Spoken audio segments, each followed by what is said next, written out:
In Parliament, it was a marathon 8.5-hour debate today. What kept the members of Parliament talking? Well, monitoring air quality, improving public transportation, keeping the roads safe for pedestrians and cyclists, and enhancing arts and sports facilities. All these are seemingly diverse issues, but they were part of plans laid out by 3 ministries under the common theme of a livable city and endearing home. Now, starting with the Transport Ministry, the government is expanding the Bus Service Enhancement Programme, or BSEP. 450 more buses will be introduced by 2017. This will bring the total number of government-funded buses to 1,000. The BSEP was launched in 2012, aimed at increasing capacity and improving service over 5 years.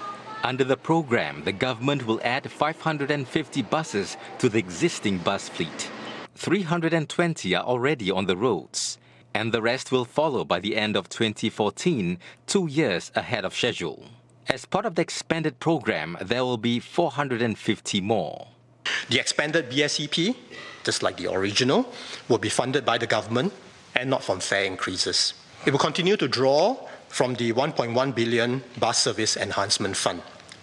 Clearly, the fund will now no longer be sufficient to last for the originally envisaged duration of 10 years for the 550 buses.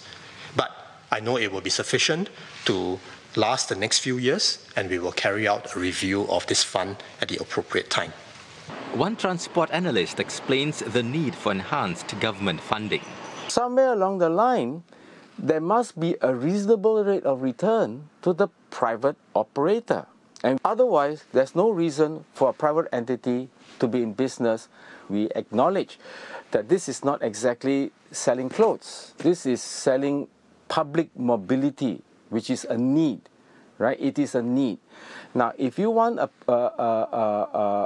sell something which is a public need at a high quality of service, then something will have to give, right? As they say, cheap is no good, good is no cheap. And the BSEP may have led to greater commuter satisfaction. In the public transport customer satisfaction survey done in October last year, commuter satisfaction increased by about 2%. The bus service is not that bad. Why? Less crowded, not so crowded. So what time do you Just compared to the MRT. Sometimes not enough seats for the needy. For rail services, however, customer satisfaction dipped by 3.2%, due mainly to waiting time, reliability, travel time, and customer service concerns.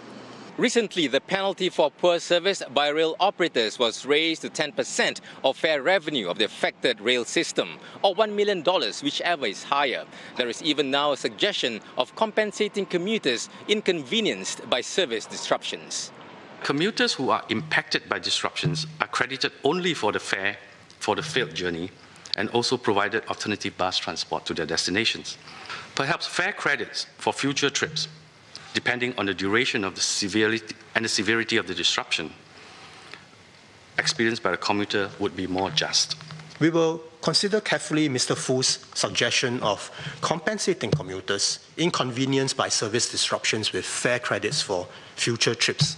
But I think it is necessary to bear in mind that it is not so straightforward to identify exactly who should be eligible for compensation, because this could potentially include those commuters who detour using alternative routes, as well as those who have decided to use an alternative mode of transport or forgo their journey.